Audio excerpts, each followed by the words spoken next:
Ladies and gentlemen, welcome back to the show. This is Jenga Njero. Now, today we have the Matchmaker show, and you understand the protocol here. Any other time we have a man on board, the man must be looking for a woman, and when we have a woman, that woman must be looking for a man. But because today we have a man, I will tell you the kind of woman he is looking for. And before then, if you're watching us for the first time, this is the Matchmaker show. We help men and women to get matches. The moment they get the right ones, they meet their destinies. So you're not lost if you're new to the show. Welcome.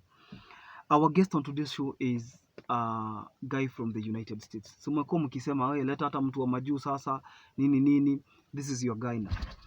I am proud of him because I've known him for the last 7 months. Tumekuwa tukiongea na aliniambia ile wakati atakaribia kukuja nyumbani. Atakuja hapa kwa show, aseme anatafuta mtu wa aina gani, ndio akikuja at least mtu atakuwa anamngojea. You know, for adults, for people who are 50 plus, kwa watu ambao wamefikisha 50 years plus, inakuanga muhimu sana ku maybe take your time, and hata kama mkitake that time mnasomana haraka sana. People who have been experienced on the lanes of love and relationships, that's why unakutanga mtu mwenye ameletwa hapa 2 months ago hata wameoana. Hata saa hii wewe najua kama uko single, unajua this what is good for you and what is not. Kuna mtu mnaweza ongea hata a few sentences into the chat and you're like, this is not my type. Huyu wacha nime give up, huyu wacha tu aende, huyu wacha atafute mtu mwingine, or this is the guy, or this is the lady. Now, our guest on today's show is very, very excited because for the very first time in many years, he is going to be happy again. And I believe that happiness should be a reward. Rewarding yourself after job well done is something that gives you gratitude, gives you pride, and gives you purpose. It gives you a sense of purpose. And I'm saying this because his name is Simon, and Simon has been living in the US for the last 14 years. And you could be asking yourself, at the age of 53, why is he single? What kind of a woman is he looking for? And if he comes to Kenya, is he going back? And is he willing to get kids? These are some of the questions. And when we bring these guests on the show, it is incumbent upon you to scrutinize and to make a decision on whether you will be interested or not.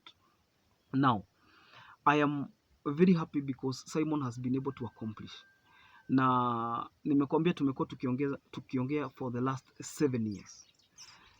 Mimi nimekuwa 7 months, sorry, tumekuwa tukiongea for the last 7 months because this show is about 10 months, or I think the show is 10 months now. Tunafikisha mwezi wa 10 sasa. Tulianza show juzi, and we are connecting people, na tukaongea na yeye akaniambia yeye angetaka mtu, lakini angetaka akikaribia ndio asipoteze wakati.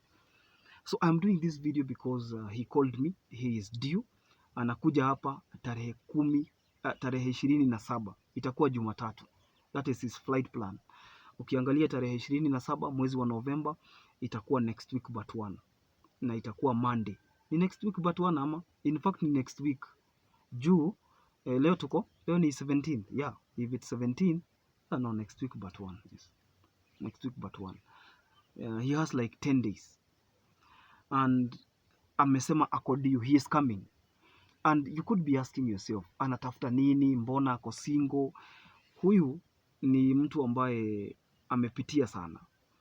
Kuna watu ambao wanaendanga mahali wako na ndoto ya kuimprove kitu.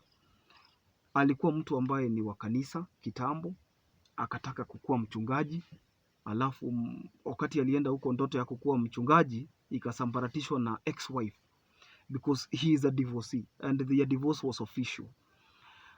For those of you who live in the United States or maybe the United Kingdom or these other developed countries, I don't know what happens with gender balance. The way people are treated in terms of family in Kenya and larger parts of Africa is different from how it happens and goes down in other places like the United States. Kama yeye amekuwa akiishi Boston, alafu baada ya divorce akahamia Maryland. Na the difference is clear that unabeba mtu hapa, mmeheshimiana vizuri, mkifika pale unajua in most cases mtu ambaye anatafuta greener pastures, unaweza kuta he will not be hired as an expatriate. An expatriate ni mtu ambaye ameenda kwa nchi nyingine akapewa kazi kulingana na ujuzi wa masomo yake. That's an expatriate. Huko ukienda unaenda kuhaso, ile kazi inapatikana, ile inakufaa. That's why they have even minimum wage policy that maybe you are paid $19 an hour, $25 an hour, depending on the kind of job you have taken, and you can take 2 or 3 jobs in a day. Sasa anapewa kazi hapa, maybe anapewa kazi ya caregiving na pia wife yake akapewa kazi ya caregiving, so they are doing almost the same jobs, and the differences in roles and responsibilities, the duties and the chores bring some conflict. And then the fact that women are seriously protected by the American Constitution brings a sense of entitlement. Huwezi niambia hivyo, mimi siwezi oshea mtu mzima nguo tena. Tuliacha utumwa wa Kenya, you see. So anataka ukifua leo na yeye anafua kesho. You get the point? Ukifua leo, ukipika leo na yeye anaosha watoto hapo. Unaona, it doesn't happen like that in Africa. Your mzee will be